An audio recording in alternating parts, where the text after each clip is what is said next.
Welcome back to Inside the Pride. I'm now joined by the head coach, Dan Campbell. Coach, I spoke with defensive lineman Josh Paschal this week just as he was making his NFL debut from rehabbing an injury. He said the defense changed a lot. He let out a big, nice laugh when he told me that, trying to balance the changes. Your defense came out with so much intensity. How consistent can they be moving forward with what they brought against Dallas? Well, I feel pretty comfortable with the changes that we made over there. AG did a good job.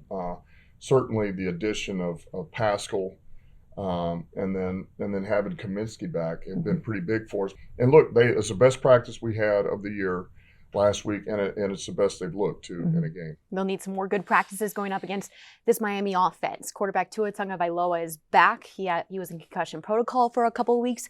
He knocked off some rust against Pitt, but sometimes he's asked to throw the ball 50 times a game, and he can be pretty accurate when he does that. What is your defense bracing for? Yeah, well, first of all, he gets the ball out quickly, very quickly. And then on top of that, I'll tell you what, you talk about coming off concussion protocol. I'm watching Pittsburgh, and one of his first scrambles, he ducks his head and tries to run right over the guy. So if I'm his coach, I'll be like, get down, would you? But here's a good look at him here. This is third down, and you look what they're doing with Waddle. This is about the longest he'll hold this ball because most of the time it's coming out fast. This is third and a mile, and my gosh, he's an accurate passer.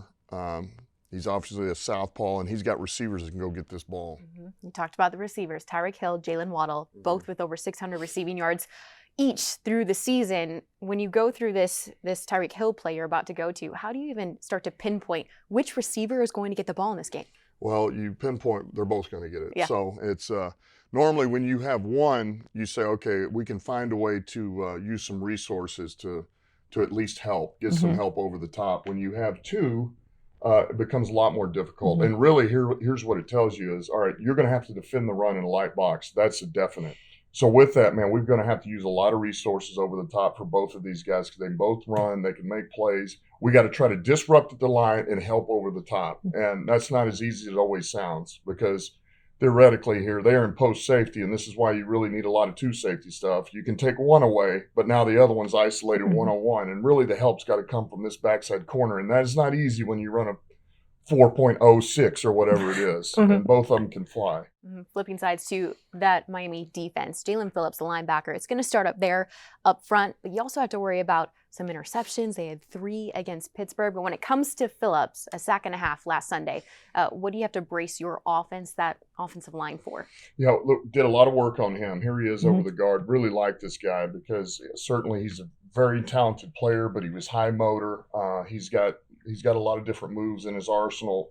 He plays on the perimeter, plays on the edge, but then they'll third down, they'll bring him inside and put him on a guard. So they're trying to match him against one of your least athletic guys and let him go to work. And here's just a good look at it. I mean, he can get an edge in a hurry.